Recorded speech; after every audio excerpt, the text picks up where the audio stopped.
राम मंदिर चढ़ावा चोरी मामले पर बढ़ते विवाद की अब बात करते हैं। दिल्ली से लखनऊ तक इस मुद्दे पर कोहराम मचा हुआ है। विपक्ष और सत्ता पक्ष आमने सामने खड़े हैं। संसद में चर्चा की मांग कर रहे हैं, लेकिन प्रदर्शन संसद के बाहर कर रहे हैं।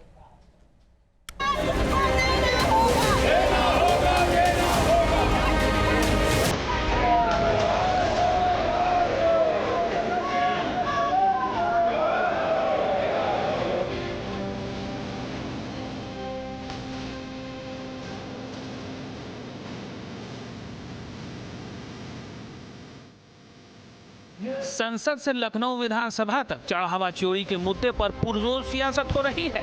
विपक्ष संसद परिसर में प्रदर्शन कर रहा है। राज्यसभा और लोकसभा में चंदा चोरी का मुद्दा उठा रहा है। में से किसी ने कोई चंदा दिया तो रसीद लेकर आ जाओ भाई, यहाँ जरा देखे तो सही। मानसून सत्र के 12वें दिन राम मंदिर चढ़ावा चोरी को लेकर दोनों सदनों में जमकर हंगामा हुआ। लोकसभा और राज्यसभा की कार्रवाई इसी मुद्दे पर कई बार स्थगित करनी पड़ी।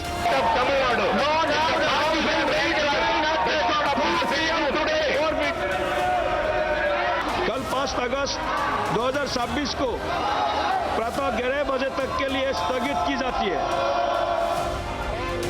राज्यसभा में नेता विपक्ष मल्लिकार्जुन खड़गे और संसदीय कार्य मंत्री किरण रिजिजू के बीच इसी मुद्दे को लेकर जोरदार बहस हुई। संसद के बाहर भी हंगामा करते हैं या चले नहीं देते। खड़गे ने पूछा कि ईडी, सीबीआई और दूसरी केंद्रीय जांच एजेंसियां कहां हैं? सरकार को सदन में इसका जवाब देना चाहिए। खड़गे के तीखे जुबानी वार पर संसदीय कार्य मंत्री ने पलटवार किया। कहा, पहले भगवान राम का अपमान करने के लिए देश से माफी मांगिए, उसके बाद सरकार से जवाब मांगिएगा।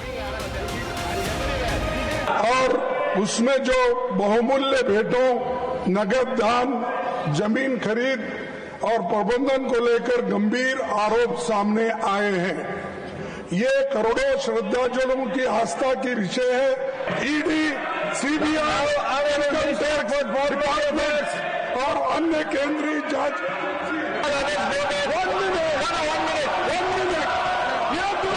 कांग्रेस पार्टी और ये समाजवादी हमेशा भगवान राम को गाली देते रहते हैं। ये लोग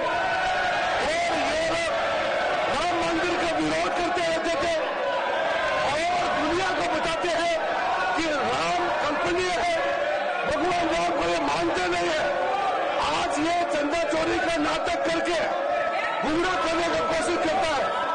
ये भगवान राम का विरोधी है।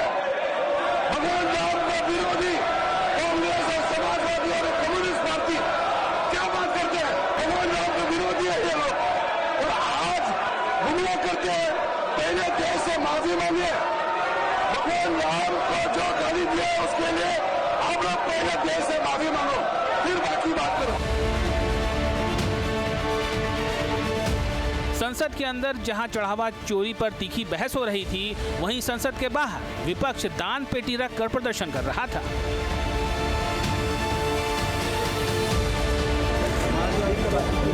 समाजवादी पार्टी के सांसदों ने डोनेशन बॉक्स रखकर अलग से प्रदर्शन किया। अखिलेश यादव ने दान पेटी में पैसे डाले और चंदा चोरों पर एक्शन की मांग की। जुड़ा हुआ मुद्दा है, पूरे देश के लोगों की आस्था से जुड़ा हुआ मुद्दा है, और कहीं ना कहीं जो ये चोरी हुई है, दान पात्र की चोरी, धातुओं की चोरी, चंदा की चोरी, तो ये कहीं ना कहीं मैं समझती हूँ हर आम लोगों में आक्रोश है इस बात का।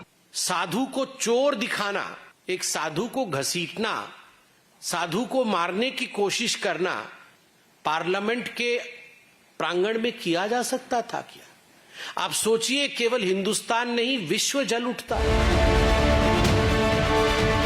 चढ़ावा चोरी पर उत्तर प्रदेश की सियासत भी गर्मा गई है। अनुपूरक बजट के दौरान विपक्ष ने जमकर हंगामा किया। कार्यवाही शुरू होती ही समाजवादी पार्टी के विधायक वेल में पहुंच गए। सीएम योगी के भाषण के दौरान विपक्ष ने हंगामा और शोर तेज कर दिया। विधानसभा में मानसून सत्र के दूसरे दिन समाजवादी पार्टी विधायकों के हंगामे और नारेबाजी पर विधानसभा अध्यक्ष सतीश महाना खफा हो गए। विधायक सचिन यादव को पूरे सत्र के लिए सस्पेंड कर दिया गया।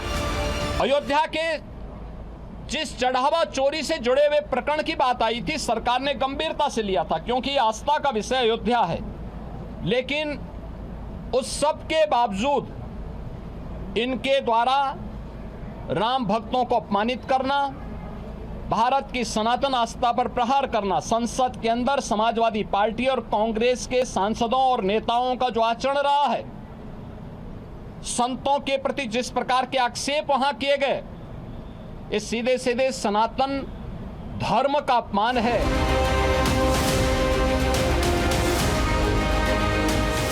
सीएम योगी आदित्यनाथ ने समाजवादी पार्टी की तरफ से किए जा रहे हंगामे, विरोध प्रदर्शन और सदन के अंदर प्ले कार्ड लहराने को अलोकतांत्रिक कदम करार दिया। योगी बोले कि जो पार्टी हल्ला बोल पर यकीन करती हो, वो संवैधानिक संस्थाओं का सम्मान क्या करेगी।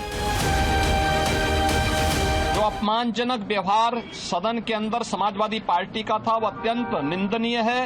हल्ला बोल जिस पार्टी का मुख्य उद्देश्य रहा हो, वो लोकतांत्रिक कैसे कही जा सकती है। हल्ला बोल पर ये विश्वास करते हैं, कभी संवैधानिक संस्थाओं पर हमला करते हैं, ये न्यायालय की बात को नहीं मानते, ये सदन में नियम और परनियम और परंपराओं का पालन नहीं करते, ये भारत की संवैधानिक संस्थाओं का अपमान करते हैं। केस किसके ऊपर हुए आप सोचिए ना, केस किसके ऊपर हुए? बीजेपी के नेताओं के ऊपर केस हुए कि उन्होंने संविधान के खिलाफ, सुप्रीम कोर्ट के खिलाफ काम किया।